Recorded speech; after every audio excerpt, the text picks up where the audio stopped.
નમસ્કાર દર્શક મિત્રો, @ગુજરાતમાં આપનું સ્વાગત છે। થોડા દિવસોથી રાજ્યમાં ઠંડીનું જોર વધી રહ્યું છે। ઠંડા પવનના સુસવાટા વધી ગયા છે અને આના કારણે ઠંડીનો અહેસાસ થઈ રહ્યો છે।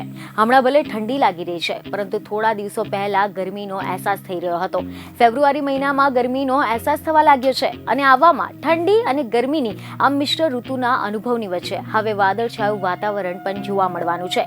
જી હા, ખબરો એવી મળી રહી છે કે હવામાન વિભાગના જણાવ્યા પ્રમાણે દક્ષિણ ગુજરાત તરફ સર્જાયેલા સર્ક્યુલેશન ડિસ્ટર્બન્સને કારણે આવું વાતાવરણ ઊભું થયું છે અને આ સર્ક્યુલેશનના કારણે વાતાવરણમાં ભેજનું પ્રમાણ પણ વધતા આવનાર 5 દિવસ સુધી વાદળછાયું અને ધુમ્મસવાળું વાતાવરણ રહેવાની શક્યતા છે।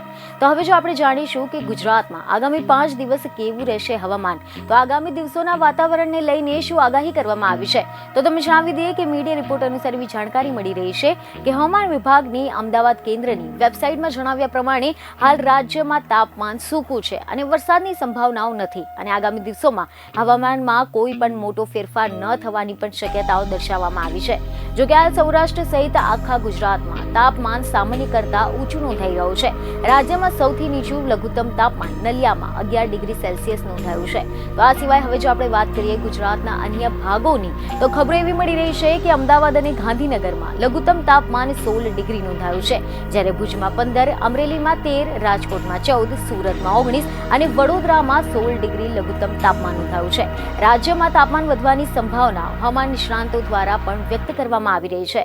જો કે આના પહેલાથી જ હાલ બેવડી ઋતુનો અહેસાસ થવા લાગ્યો છે। બીજને ખબરો સાથે ફરી મળીશું। ધન્યવાદ।